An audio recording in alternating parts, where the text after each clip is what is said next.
18h01, vous êtes sur 01net TV. Quel plaisir de vous retrouver comme chaque jeudi soir. C'est parti pour 30 minutes de débriefing de l'actualité high-tech de cette semaine avec Jérôme, un 01 Live Hebdo, complètement special les amis.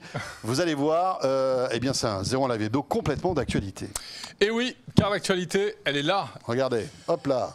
Il est là. C'est demain que sortent les nouveaux iPhones d'Apple, iPhone 6S et iPhone je trouve, il est quand même épais, 6S Ah oui, non, Plus. ça, c'est la boîte, pardon, excusez-moi. Ouais. Je continue ou... Oui, vas-y. Hein, voilà. Donc c'est demain qu'ils seront en magasin, mais ils sont déjà sur 01net TV. Vous avez pu voir d'ailleurs un certain nombre de vidéos depuis quelques jours hein, pour détailler toutes les fonctions de ce nouvel iPhone. Ben, aujourd'hui, on a décidé de faire carrément une spéciale pour répondre à vos questions. Donc pas de Delphine Sabatier. En échange, vous avez Pierre Fontaine, qui est un peu plus barbu quand même. Bonjour. Je suis complètement 3 fois rien. légèrement. Mais aussi Bruno Cormier, qui Bonsoir. est aussi plus barbu. Ah ouais, on a sorti que Delphine la crème Sabatier. de la crème des experts. Exactement. Alors pourquoi Pierre et Bruno, on va vous expliquer ça dans un instant. Sachez que oui, ça nous paraissait pertinent de faire un spécial iPhone alors qu'il sort dans quelques heures dans le monde. On a la chance de l'avoir depuis quelques jours. Ils sont arrivés ici à la rédaction aussi et donc on va les déballer ensemble, évoquer un petit peu toutes les nouvelles fonctionnalités de ces iPhones. Est-ce qu'il faut craquer pour ce nouvel iPhone? D'ailleurs, puisque nous sommes en direct, vous allez pouvoir poser vos questions sur ce sujet dès maintenant, sur Twitter notamment, avec le hashtag 01live. Hashtag 01live, vous pouvez nous laisser toutes vos questions concernant l'iPhone. Oui, et ce sera même l'objet de la question 01net Orange. On Et vous dit oui. ça tout de suite. C'est donc 01 Live Hebdo numéro 72, spécial iPhone. Ça démarre tout de suite.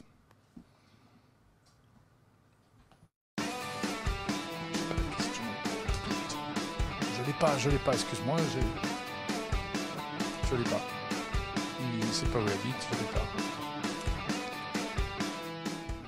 Fais le concours. Alors, avant d'évoquer la question 01net Orange qui arrive tout de suite, eh bien, on va parler quand même de notre concours, puisque vous le savez, C'est un peu speed ce soir. depuis la semaine dernière, et ce tous les jeudis soirs, les amis, nous allons vous offrir une enceinte. JD, est-ce qu'on peut la voir, cette enceinte? On ne peut pas la voir. Donc, je vais imaginer, fermez les yeux. C'est plus à peine de nous regarder. On l'a décrit. Tu veux que j'aille la chercher? Imaginez une enceinte Bluetooth. Voilà, tout ce qu'il y a de plus Bluetooth. Hein, tout ce qui est plus normal. Les Une petite enceinte de la marque Divacor, c'est la Cthulhu 2. Et on est très heureux de vous l'offrir tout au long de ces semaines qui viennent, là, jusqu'à la fin de l'année. Pourquoi? Parce que c'est l'une des meilleures enceintes Bluetooth du moment, qui a le meilleur rapport qualité-prix. Ça a été l'enceinte Bluetooth qui a été élue meilleure enceinte au labo 01net.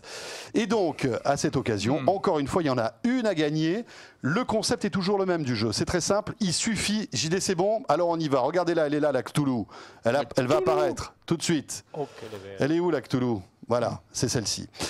Et donc, comment la gagner? Eh bien, il faut bien regarder le 01 Live Hebdo de ce soir dans son intégralité. Parce qu'à la fin, je vais vous poser une question de fidélité, en fait. Voilà, et une question qui aura un rapport avec ce qui s'est passé durant l'émission. Et puis, si vous répondez justement à cette question ici, vous êtes tiré au sort. Il y aura une enceinte Cthulhu 2 pour vous. Bonne chance. Voilà. Voilà. Donc, je le disais, la question 01net Orange, comme chaque jeudi. On vous pose une question, vous répondez, on fait le point en cours d'émission. Êtes-vous séduit par les nouveaux iPhones? C'est tout simple, hein. Oui ou non. Votez. Pour voter, vous allez sur www.01nettv.com. On attend d'avoir votre point de vue sur la question et nous en débattrons tout au long de ce talk. Voilà. Est-ce que vous avez déjà... J'ai retrouvé l'enceinte. Ouh là là, attendez, je vais couper le son de mon PC là qui fait un peu du bruit comme ça. J'ai retrouvé l'enceinte. Voilà. Est-ce que vous êtes véritablement pressé d'avoir ce nouvel iPhone? Est-ce que vous êtes déjà devant les Apple Store un peu partout pour faire la queue? Eh bien voilà, dites-le nous. Est-ce qu'ils vous font craquer ces iPhones? On envoie des robots. Oui, bien pour sûr. faire la queue devant les Apple Store. Ça se fait aux États-Unis. Ouais. Ou alors on envoie des petites mains. Enfin. Des gens. Tu emmènes tes gens, en fait, c'est ça. Moi, j'envoie mes gens. Il est très sympa. Voilà, les gens, enfin, cela dit, c'est pas l'hiver, donc ça va, ils n'ont pas trop froid quand ils font la queue la nuit. Donc dites-nous, on fera le point tout à l'heure. Jérôme, oui, ils sont là. Je te propose de commencer, concernant ces nouveaux iPhones, avec le déballage. Exactement. Est-ce que ça te va? Juste avant, en 2 mots, de quoi va-t-on parler? On va examiner en détail le fameux 3D Touch. Bien sûr. On va examiner en détail la photo. On va se poser une question aussi par rapport... vous allez voir, j'en dis pas plus d'ailleurs. Ah oui, ça c'est une bonne question. C'est pas mal, ça, là, hein. le suspense est à son paroxysme. Exactement. On va vous faire un truc en live. D'accord. Bon, alors voilà, il est là. Et en attendant, on déballe. Jean-David était à la réalisation, donc autant vous dire que là, on est au top. Et puis, de l'autre côté, nous avons Pierre qui est en train de faire un joli plan sur la boîte du nouvel iPhone. Regardez, vous vous dites, ouais, non mais c'est pas vrai, il mente, c'est pas le nouveau. Regardez, c'est écrit là. C'est comme le port salut en fait. Entièrement peinte à la main. Voilà, exactement. iPhone 6S Plus. Voilà. En plus, là, sa version haut de gamme, hein, 128 Go avec toutes les options, airbag, etc. Donc, on va l'ouvrir. Tu es prêt, Jérôme, ou pas? Il faut que je fasse la musique. C'est toujours, derrière. c'est toujours une petite. Voilà. Et regardez donc le nouvel iPhone 6S Plus. J'ai toujours une petite crainte lorsque j'ouvre la boîte. Ça me fait penser à la vidéo l'année dernière du gars qui sort de l'Apple Store, qui dit regardez, Oui. regardez, j'ouvre la boîte de mon iPhone et là, paf, l'iPhone tombe par terre, il est explosé en 1000 morceaux. Donc Il voilà. n'avait rien eu l'année dernière. Il avait rien eu? Non, il n'avait rien eu. Ça aurait été plus drôle, mais Ça aurait été plus drôle. Ah zut. plus drôle, pas pour lui. Mais Ouais, il je avait rien eu. dramatisais un peu l'histoire. Ouais, mais c'était beau quand même. Ouais. Donc voilà la boîte, on va dire toujours packaging habituel hein, chez Apple avec donc l'iPhone qui est protégé avec du plastique. Vous avez le petit présentoir et puis à l'intérieur, comme d'habitude, c'est toujours évidemment énormément d'options hein, dans la boîte hein, avec le câble, le petit chargeur et les écouteurs évidemment de dernière génération. Ah voilà, là. tout est là. C'est parti, Jérôme, on y est là. Ouais, alors c'est vrai que donc vous pouvez poser vos questions sur Facebook, mais surtout sur Twitter, #01live depuis le début de l'après-midi. Vous voulez que j'enlève le petit... En général, ça fait toujours un petit effet, ça. Regardez, Oui, c'est j'enlève le côté plastique. sensuel de la chose. Voilà, c'est ça. Vas-y, Voilà, on le fait à maintenant, deux. il est Déshabillez-moi. officiellement baptisé. Là, ouais. Voilà, c'est là. Il est officiellement Pour pas dire autre déshabillé. chose. Hop là, ça y est, là, il est prêt à être utilisé. Alors comme évidemment il n'est pas réinitialisé, etc., il ne va Ouais. pas fonctionner, mais vous voyez, il s'allume, il n'y a pas de souci. Mais On est comme bon. nous avons, Ça fonctionne. comme nous Ça avons fonctionne, tout quoi. prévu, nous en avons un qui est prêt, initialisé, et dont on va pouvoir examiner tous les recoins tout à l'heure. Voilà, et pour Hein tout vous dire, oui, voilà, on va... Et puis vous verrez que cet iPhone a une particularité Ouais. que Jérôme va nous détailler dans quelques instants. Vos Alors, questions, on les attend, hein, #01live, et puis depuis cet après-midi, vous pouvez poser vos questions sur la page Facebook de 01net.com et de 01net TV. Exactement. Alors il y a déjà pas mal de questions, et notamment, eh bien à propos du design, c'est vrai que certains d'entre vous nous ont dit oui, mais enfin bon, il n'y a aucune surprise avec cet iPhone puisqu'il ressemble exactement au modèle précédent. C'est vrai. Donc c'est vrai que côté faux. design, Pierre Fontaine, il n'y a pas vraiment de changement.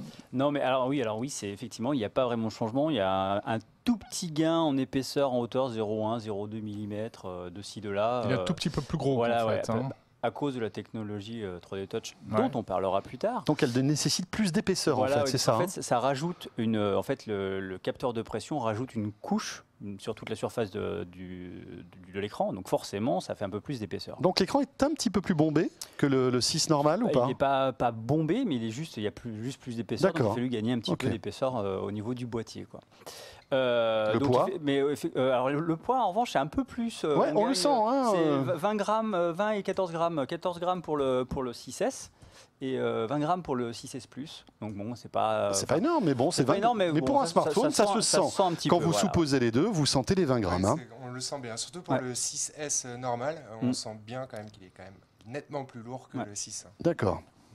Ouais. Bon, niveau design, c'est tout. Autrement et extérieurement, au niveau design, il y a l'introduction d'une nouvelle couleur, hein, l'or rose. Voilà, qui est là. Oui, l'or rose. Oh. Tu peux le montrer à la caméra qui est juste derrière toi. Voilà, C'est regardez, amusant il est cette là. couleur. Alors on dit que c'est parce que ça plaît beaucoup en Chine. Oui, voilà. En fait, voilà, là on voit un peu donc Ouais. c'est or rose. Là, il faut trouver la lumière. C'est un rose. Je dirais pas que c'est ma couleur préférée, mais c'est un rose relativement classe. Hein, C'est un peu féminin quand même. Hein. Oui, c'est pas le rose candy. Non, oh, c'est pas du candy avec les petites bulles derrière. Voilà, c'est ça. En arrière-plan. Moi j'adore, hein, perso. Ouais, C'est vrai? Ouais, Ouais. Non, ouais, je suis totalement fan de cette couleur. c'est pas vrai. Ouais. C'est-à-dire que si tu t'achetais un iPhone, tu le prendrais rose gold. Ben, sous la pression sociale peut-être pas, mais Si j'étais seul au monde, ouais, je l'achèterais. D'accord. Ah bah, bravo, tiens. Bon, je remonte un petit peu ton micro, ça t'apprendra. D'accord. Voilà. Mais donc effectivement, autrement pour le reste du design extérieurement, on retrouve, alors ceux qui n'aimaient pas, pas de chance pour eux, on retrouve les antennes un petit peu détaillées à l'arrière du boîtier, en haut, en bas. On retrouve aussi toujours l'objectif qui ressort à l'arrière. Qui sort bien. A priori, c'est le même objectif que sur la génération précédente, donc il n'y a pas de raison qu'il le fasse rentrer à coup de marteau, quoi. Voilà.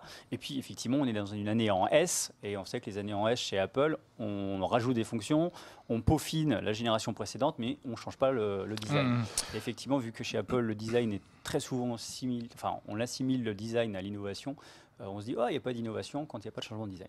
Alors, on a une question sur Facebook de Idriss qui nous dit, est-ce qu'il est plus résistant, c'est-à-dire est-ce qu'il est plus solide? Et puis, autre question d'ailleurs, du même Idriss, est-ce que la batterie tient plus longtemps?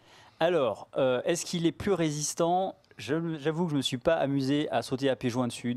Et d'ailleurs, tu vas le faire maintenant, voilà, pour les téléspectateurs qui sont avec nous. Non, là, pour le coup, alors, là, j'ai dans ma main gauche, j'ai le 6S, donc le 6 qui normal, est sorti l'année dernière, d'accord. Et qui n'est pas particulièrement voilé, donc j'ai réussi à ne pas le voiler en à peu près un peu plus d'un an, on va dire. Et c'est la question, est-ce que... cela dit, moi j'ai le 6 Plus, je l'ai pas voilé, et toi non plus, Jérôme. Non, le 6 Plus, c'est quand même donné un air un peu plus costaud. Ouais, mais malgré tout, on aurait pu se dire qu'il a plus de chance. Moi, mais pourtant, je le mets souvent dans la poche arrière de mon jean. Est-ce qu'il est plus résistant? Dans les faits, c'est un peu court.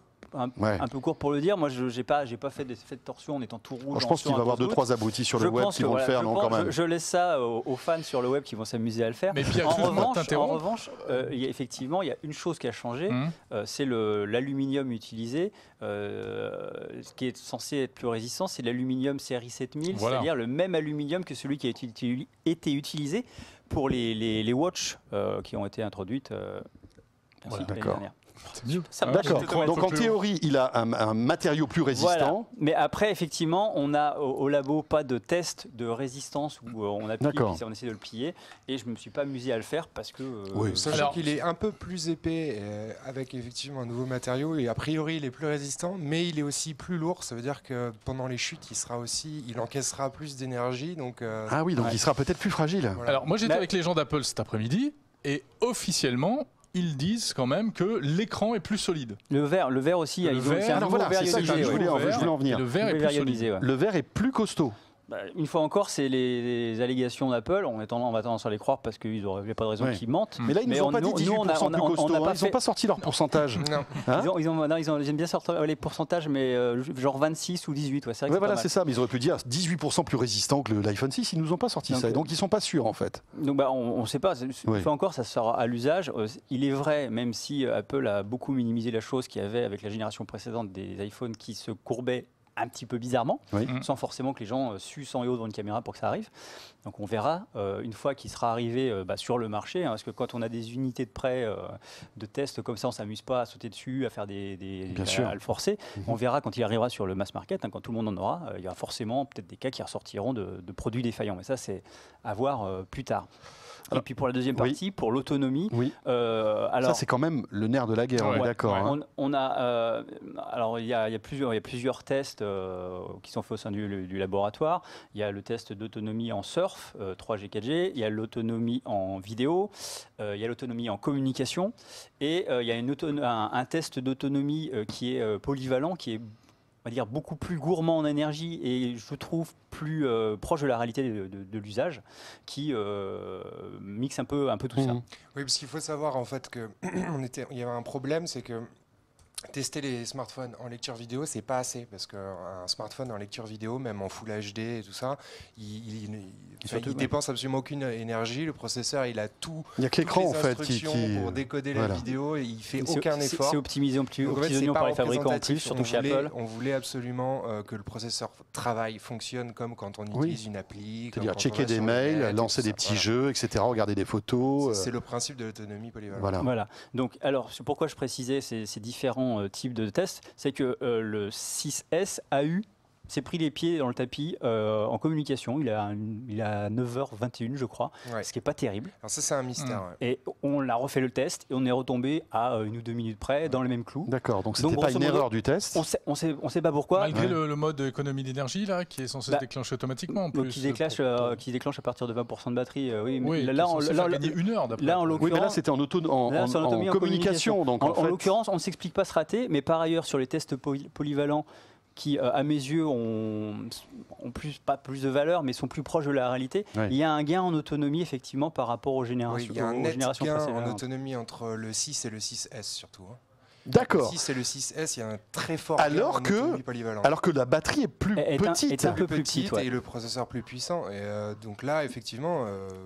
c'est plutôt un excellent résultat. Bruno, mais malgré tout, donc l'autonomie est meilleure sur le 6S et le 6S Plus, j'imagine aussi. Oui. Est-ce que ça rend malgré tout l'iPhone est-ce que ça met l'iPhone sur le podium, par exemple, des smartphones les plus endurants? Alors justement, je vous explique. Le 6S normal fait beaucoup mieux que l'iPhone 6, notamment en autonomie polyvalente. Il y a ce mystère de l'autonomie en communication vocale qu'on a refait et qui est très mauvaise. C'est très mauvais. De toute façon, Apple nous avait habitués avant à avoir des mauvaises autonomies en communication vocale. Donc finalement, c'était très mauvais. C'était moins bien que l'iPhone 6. Donc ça se tient. Mais on n'était pas vraiment étonnés. Le mystère, c'est que l'iPhone 6S Plus, le grand, il fait 19 heures, plus de 19 heures, presque 20 heures même en communication vocale. Ce qui est là un excellent résultat. Ah d'accord. Et on ne comprend pas pourquoi l'un fait 9 heures, c'est le grand écart. 19 heures. On ne comprend pas. Pourtant c'est la même puce, c'est le même chipset. Est-ce que mais c'est pas la même batterie. C'est pas ce qui se passe. C'est pas la même batterie. Ouais, d'accord. Même à 10 heures d'écart. Mais c'est surprenant. C'est assez surprenant. Alors l'iPhone 6S par rapport aux autres téléphones Android, pour être clair, l'iPhone 6S est plutôt moyen en termes d'autonomie polyvalente, mauvais en termes de communication vocale.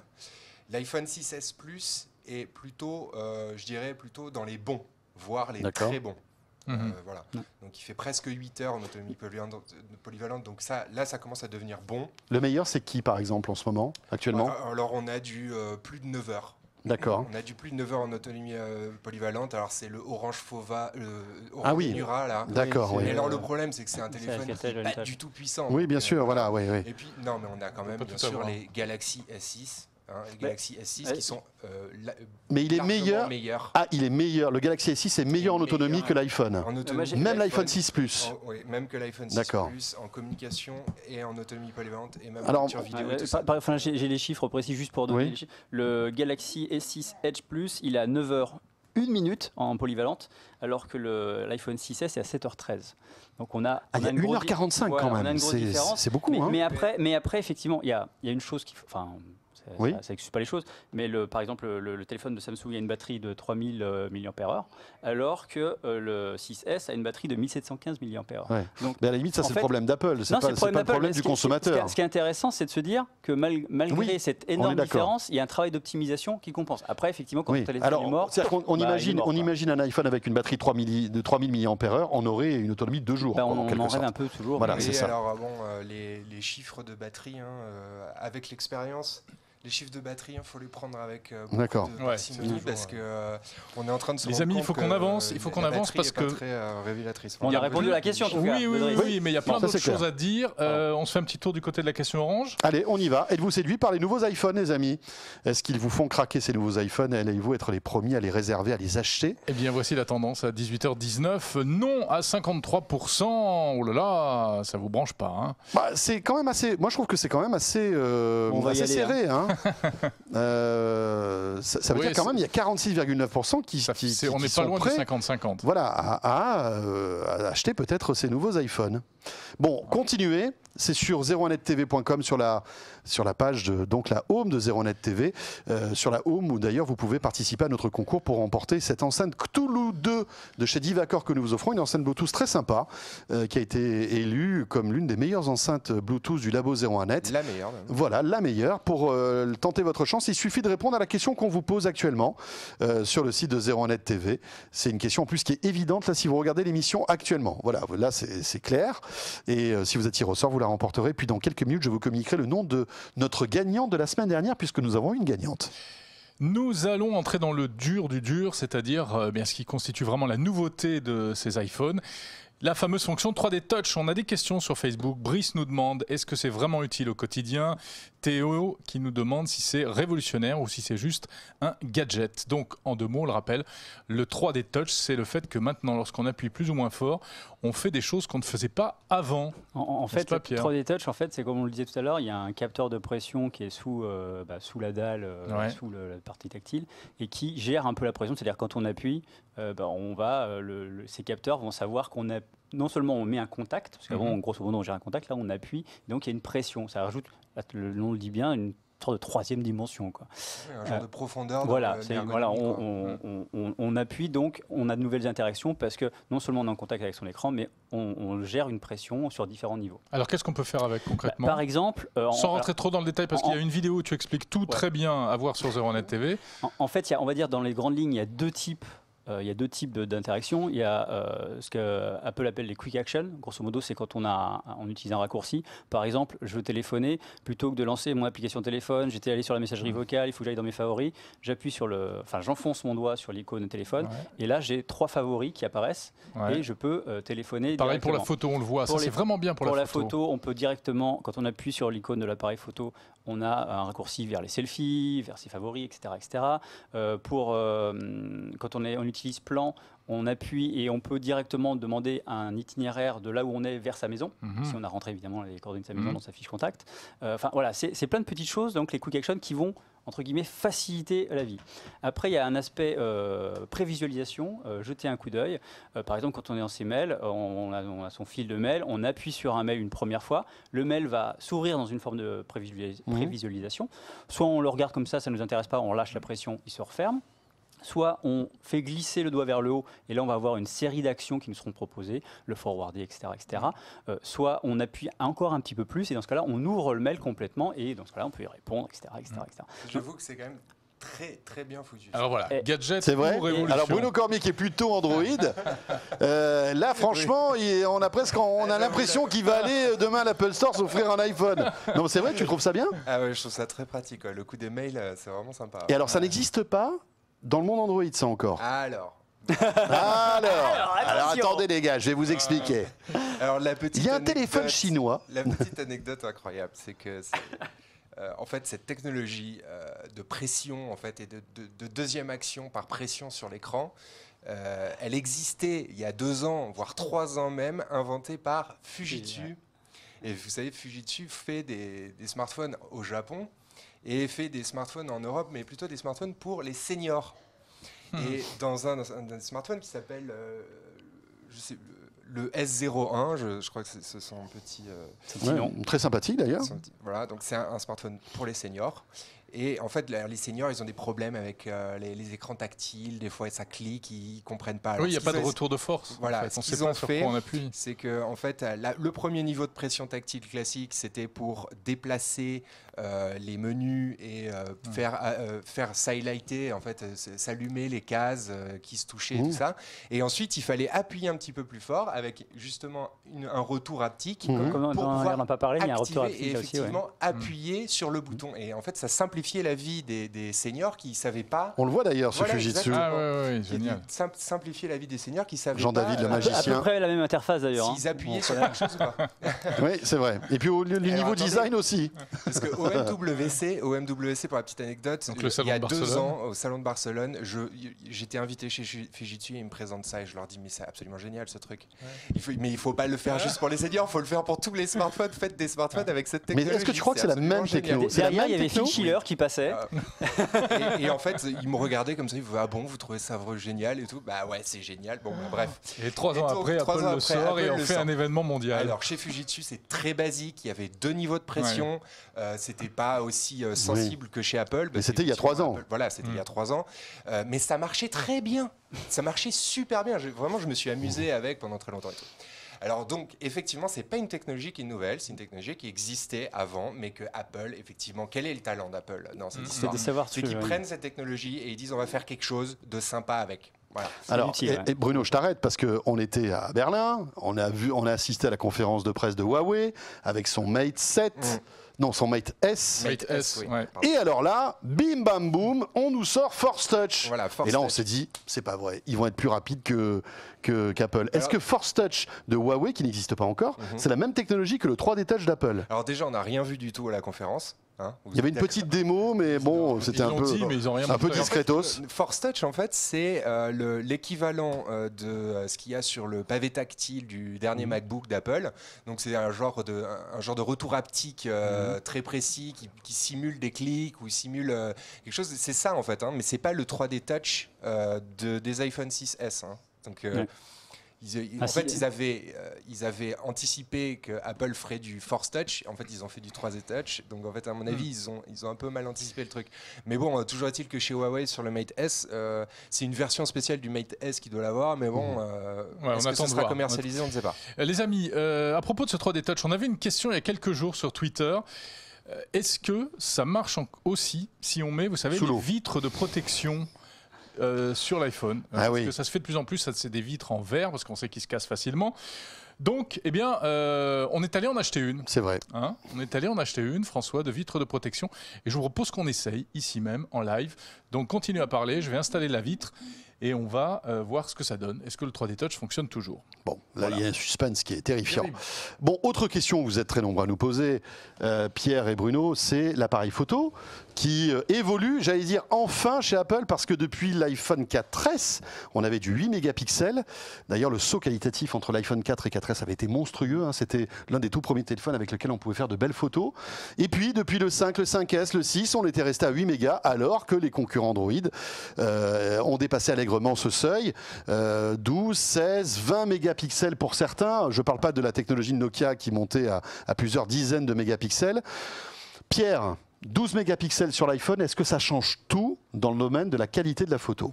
Alors, je vais tout d'abord renvoyer à un superbe article et une superbe vidéo de notre spécialiste photo, Adrien Branco, il faut lui rendre cet hommage. Qui a fait tous les tests. Allez lire sur 01net, il a fait les textes experts de cet appareil. Puisque c'est notre expert photo. Et il en ressort que, effectivement, avec 12 mégapixels, il y a des améliorations dans certains champs, on a plus d'informations, mais par ailleurs, on perd aussi en définitive en qualité d'image dans certains, notamment quand la lumière n'est pas forcément bonne, et surtout on n'arrive pas à avoir la quantité et la qualité de détail que proposent certains concurrents chez Android. Alors il y a les 6 de Samsung, il y a le LG G4 aussi, le OnePlus 2. Qui quand on met côte à côte, alors déjà la première chose, ça c'est la surprise. Alors que jusqu'à présent Apple était quand même toujours un peu, même s'il se faisait un peu grignoter, rattraper un peu, il était quand même au-dessus de la mêlée. Là, visiblement, on a des photos quand on regarde. Déjà, la première chose, c'est quand on regarde, même si l'écran Retina est toujours super pour lire, moi je lis beaucoup sur mon iPhone, il n'y a aucun problème pour lire, c'est toujours agréable, on sent quand même qu'il y a les dalles plus que Full HD des Android apportent quelque chose. Parce qu'il y avait un débat, on se disait ça servait à rien, il y a trop de pixels, on voit plus. C'est plus détaillé, il y a plus de relief, déjà rien qu'à la prise de vue. C'est-à-dire qu'en fait, il y a deux choses. Il y a la qualité de la photo et la qualité de l'écran qui restitue cette photo. Et ce que tu es en train de dire, c'est que sur l'iPhone 6, les deux commencent un peu à dater. Enfin, sur l'iPhone 6S. Et donc sur l'iPhone 6S, en fait, déjà quand on regarde un petit peu une photo qu'on vient de voir, parfois on a, alors moi j'appelle ça l'effet aquarelle, c'est qu'on a l'impression que certaines zones de couleur sont un petit peu comme dans une aquarelle, on les dilue à l'eau et on les lisse, et ce qui fait qu'on n'a pas cette impression de détail, de zones hyper séparées, très contrastées qui ressortent. Bref, pour faire bref, en fait le truc c'est que depuis la sortie des iPhone 6 l'année dernière, il y a d'autres téléphones qui sont sortis, notamment le Galaxy S6, le LG G4, qui ont repris nettement l'avantage sur les iPhones dans à peu près tous les domaines, surtout le Galaxy S6. Et on s'attendait à ce que le 6S d'Apple reprenne l'avantage, et ce n'est pas le cas. Et si vous voulez vraiment le constater, vous lisez l'article de notre collègue Adrien Branco, qui est spécialiste photo, et qui nous a expliqué que même le OnePlus 2 bat l'iPhone 6S, bat l'iPhone 6S en termes de détails de photos. Alors, en revanche, il nous explique bien que le seul téléphone en termes de rapidité de déclenchement, de rapidité de la mise au point, Et donc en fait de prendre des photos comme ça à la volée, de manière instinctive. Le seul appareil qui est vraiment capable de concurrencer l'iPhone 6 et l'iPhone 6S, c'est le Galaxy S6. Ouais. D'accord. Même si cet après-midi s'est amusé, il a changé une ROM sur le OnePlus 2 et qu'effectivement c'était beaucoup plus rapide et même quasiment aussi rapide que sur l'iPhone 6S d'après ce que j'ai vu. Bon. Alors dernière chose, il filme en 4K. Hein, il filme en 4K. Donc ça c'est la grosse nouveauté. Et la bonne nouvelle, c'est que contrairement à certains smartphones, il ne chauffe pas beaucoup. D'accord. Et puis la qualité d'image est très bonne, hein, visiblement. Surtout sur le 6S Plus, qui est quand même. Alors, parce que l'année dernière, le 6S Plus avait une stabilisation optique, donc pas numérique, mais optique pour les photos. Et cette année, Apple a porté cette stabilisation optique pour les vidéos. Et ça tombe bien parce qu'effectivement, la 4K arrive et que ça permet donc d'avoir, vu qu'on tient généralement les iPhones à bout de bras ou à bras pliés, on a toujours tendance à bouger un petit peu. Et ça va lisser cette impression de. Les secousses sont lissées, forcément. Et donc, ça fait des vidéos beaucoup plus agréables. D'accord. Pourquoi ça chauffe pas? Parce que là aussi, c'est un autre avantage net d'Apple. Les iPhone 6S n'ont plus beaucoup d'avantages sur la concurrence. Hein. Ils se font vraiment disputer par pas mal de téléphones Android et c'est pas plus mal en termes pour forcer l'innovation. C'est très bien. Mais ils ont un avantage, c'est que leur processeur est quand même assez bluffant. C'est-à-dire qu'il est vraiment ultra. Oui, il y a une très bonne gestion du processeur, qui est un processeur maison, hein, rappelons-le. Très peu, c'est fait maison, c'est très puissant, surtout en 3D. Fait maison. Une puissance graphique incroyable pour les jeux vidéo. Oui, rouler sous les aisselles. Non, mais ils ont racheté une boîte spécialisée pour l'optimisation des puces ARM. Non, mais ce qui est étonnant, c'est que extrêmement efficace, beaucoup plus efficace que la plupart des processeurs concurrents. Le seul qui est effectivement capable de le concurrencer, c'est celui du Galaxy S6, le Exynos, qui est gravé en 14 nanomètres chez Samsung, mais il est moins puissant quand même. Il est quand même moins puissant. Donc bref. Alors, ce qu'il y a quand même d'étonnant aussi dans cette histoire-là, c'est que on parle souvent du Galaxy S6 qui explose donc la qualité photo de cet iPhone. Et c'est dingue là, à souligner la qualité et la rapidité avec laquelle Samsung a rattrapé son retard sur Apple pour le doubler finalement. Et ça, je pense que les ingénieurs photo de chez Apple là, ils vont revoir leur copie pour le Galaxy S7, pour l'iPhone 7 qui sortira l'année prochaine. Après, effectivement, on en discutait tout à l'heure avec Adrien et moi j'avais cette impression-là de manière moins averti que lui parce que c'est lui l'expert photo, mais il disait on a vraiment l'impression qu'ils s'en gardent sous le coude. En fait, ils ont réservé des choses pour qu'il y ait un vrai saut avec le 7 parce que une fois encore, ça c'est le travers du 6S, du S, c'est qu'on ait une version. Intellectuellement, c'est discutable parce que malgré tout, c'est un téléphone, un nouveau modèle. On est tout à fait d'accord. On est d'accord. Le domaine dans lequel Samsung domine Apple désormais, domine objectivement Apple, c'est l'écran. L'écran AMOLED de Samsung, bien sûr. C'est-à-dire qu'on peut imaginer le Galaxy S7 l'année prochaine avec un nouveau capteur photo et puis surtout un écran Quad HD qui pourrait rattraper les meilleurs écrans Samsung, etc. Oui, donc un iPhone 7, je veux dire un iPhone 7, parce que tu parlais d'un Galaxy S7. Pardon, excusez-moi, iPhone 7, oui, tout à fait. Peut-être AMOLED, il faudrait peut-être céder à la technologie AMOLED. Y songer, voilà. Bon, voulez-vous savoir si on peut utiliser 3D Touch avec la vitre ? Oui, donc c'est une vitre. Rappelons pour tous ceux qui viennent d'arriver, on a reçu des nouveaux iPhone 6S Plus. On a installé une vitre, vous savez, ces trucs qui coûtent un bras et qui sont censés protéger, sont censés protéger en fait un peu mieux l'écran. Sauf que moi j'ai des copains qui ont eu ça, ils ont fait tomber par terre. De la même manière, l'écran c'était Star Wars. Hein. Ouais. Donc voilà. Et la question qu'on se posait, c'est que est-ce que ces protections d'écran étaient compatibles avec la technologie 3D Touch? Est-ce qu'on pouvait malgré tout interagir avec l'écran? Eh bien, je vais tout vous dire tout de suite maintenant. Regardez. Alors, donc on va faire un petit test. Est-ce qu'on a la caméra? Donc là, c'est un iPhone 6S Plus avec cette petite vitre de protection. Hein. Tac. Et par exemple sur l'appareil photo.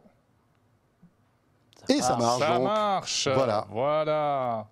Donc malgré tout, la petite couche de verre supplémentaire qu'il y a nous permet d'avoir un téléphone qui est compatible. Voilà. Parfait. Un petit mot peut-être sur la question orange, Jérôme, pour terminer. Oui, la question orange. Alors on y va. Je vous rappelle la question. Ça n'a pas beaucoup changé. Oui. Hein, je pense qu'on peut tous aller se coucher parce que êtes-vous séduit par les nouveaux iPhones? Non à 54%. Regardez ça. 54,43%, oui à 45%. Ça ne bouge pas beaucoup, c'est-à-dire qu'on est toujours avec un léger avantage pour le non, mais malgré tout, vous êtes plutôt plus de 45% à être séduit par ces nouveaux iPhones. Eh bien, on va continuer, vous allez pouvoir continuer de voter.